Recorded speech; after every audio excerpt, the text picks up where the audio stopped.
doesn't matter what they're going through. It doesn't matter how bad it is. It could be the worst thing in the world.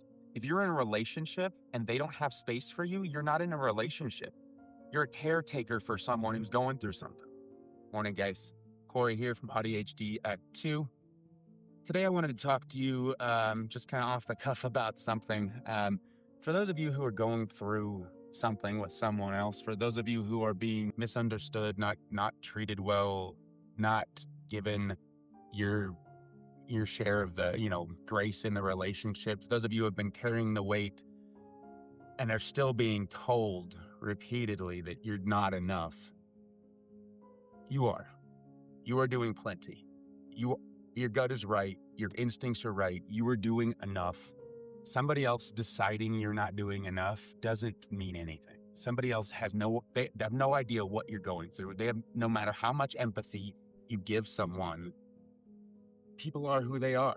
We need to understand and recognize and accept, no matter how difficult it is, when a person shows us who they are. We need to just accept that. Today, I want to talk to you about ignoring everyone else's input and trusting your instincts, trusting yourself, trusting that you are who you know you are, despite what someone may be telling you.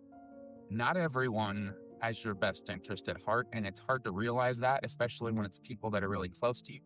A lot of times when they're going through something hard, they may just not have the bandwidth to have empathy for you. There are people like that, and I know that's hard for some of us, especially those of us who kind of lean a little heavy on the empathy side and tend to find ourselves in trouble because of it. Because it's not the same for everyone. There are people out there who will always deal with themselves first, who will never put you first. And they generally will show you that. They will show you in different ways that exactly who they are.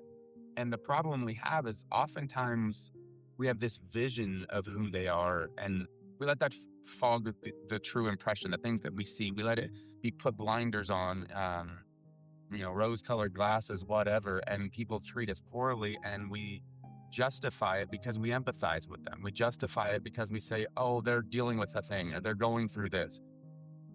But if over and over and repeatedly, you are getting the short end of the stick, you're not getting any support, it doesn't matter what they're going through. It doesn't matter how bad it is. It could be the worst thing in the world.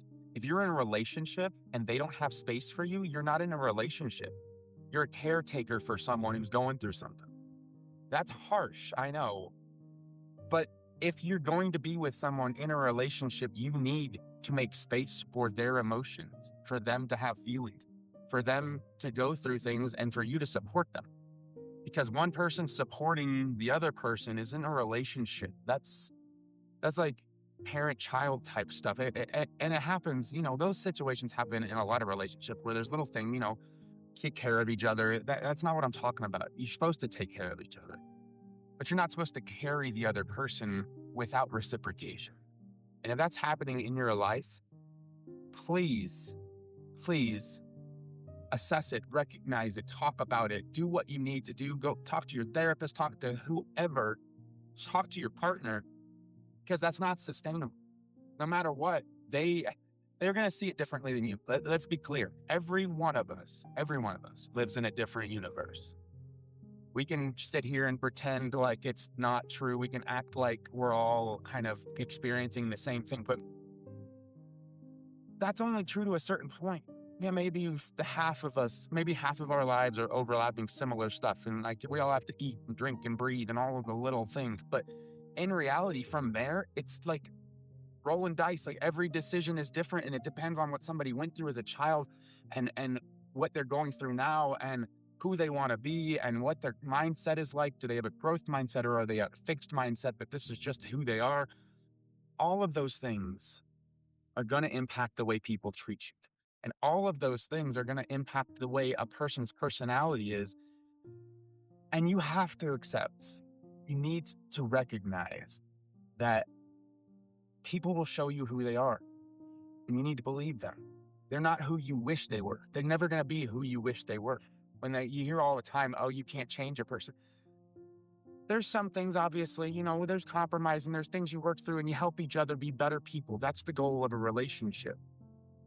But if in your relationship, when things get hard, someone, you know, gets verbally abusive, someone gets physically abusive, someone leaves, someone goes and cheats, someone, all of these things, if they happen, that's who that person is. And I'm not saying that's all they can be and that people can't make mistakes and grow from them, but that they don't get a pass. It doesn't matter if they're drinking. It doesn't matter if they were going through the way people treat you is the way people treat you. And you have to take it for what it is.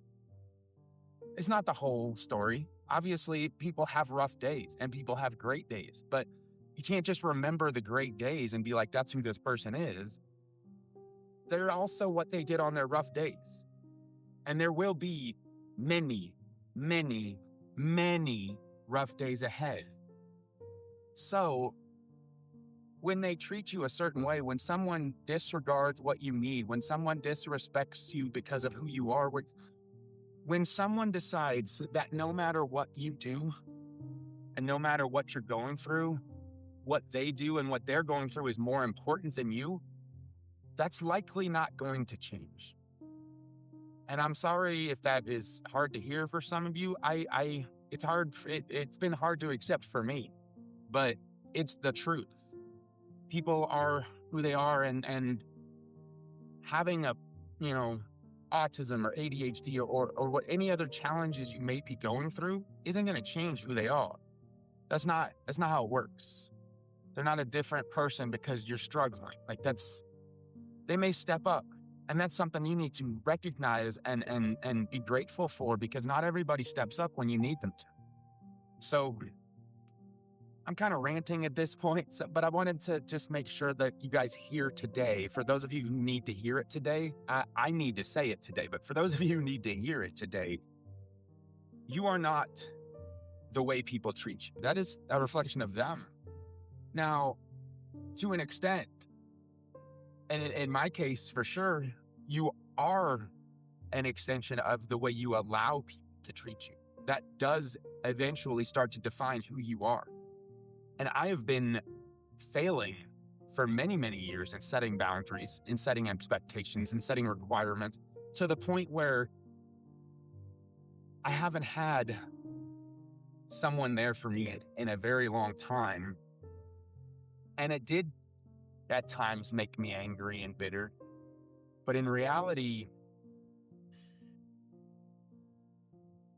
I know no matter what that person was going through, I know I was there.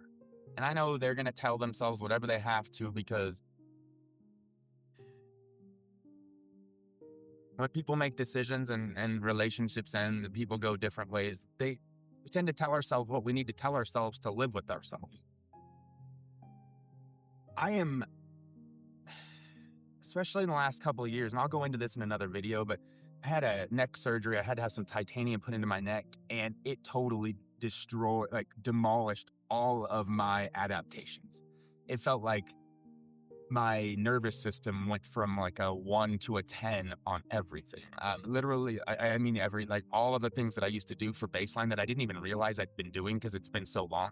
Like a lot of the little things that I used to manage my sensory and put all of the things, they disappeared 2 years ago, 3 years ago when I had my neck surgery and I had to completely start over. It was like the floodgates were, literally I was pinching in my spine. And so it literally someone pretty much pulled the cord and let my nervous system go full flow, unregulated, boom. And since then, it has been a very intense experience for me. And I have a couple of people in my family that have been super supportive and helpful. And I have others who just haven't. For those of you who are diagnosed or who are just kind of letting people know about, your autism, your ADHD, whatever it may be, some people will not be supportive. And that sounds ridiculous because it's like, oh, if I have cancer, everyone's going to be supportive. But if I have autism, people are just going to be like, whatever, okay, boo-hoo for I'm not the kind of person that's out there asking for sympathy. I am out there trying to find out how to live my life in the best way possible. I am a good person and I know that. I'm trying to you are not what people tell you you are. Just because they need to vent or they need to justify things or they need to get things off their chest, that doesn't make them true. That means that's what they need right now. They don't really need that. That's just their lack of emotional maturity, and they're just taking it out on you. And that is probably something that's been going on for a long time if you're being real with yourself. So look at what has really happened and not just what people scream at you. You are not broken. You are not some cold robot. If in your heart you believe you have been a good person and you have been trying your best, that's about all a person can ask for. And because someone else doesn't see that and doesn't recognize that, that is not a reflection on you. That is a reflection on either the compatibility with that person or on that person's ability to be there for other people. And I'm not trying to be judgy. I know there are lots of things, emotional trauma, all sorts of things that can prevent a person from being there. But that trauma is not going to disappear. They're going to be that person tomorrow. You're going to be who you are tomorrow. And so do what you need to do today to live with yourself tomorrow. Keep being you. Keep trying to be the best person you can. Reach out for people when they need a hand. Like, help each other. Be kind, be honest, all of the things. Just go out there and be you and trust that it's going to be okay. And that it doesn't matter what someone says to you. If you know who you are, that's what matters. All right, I'm going to cut it there, guys. Enjoy your day.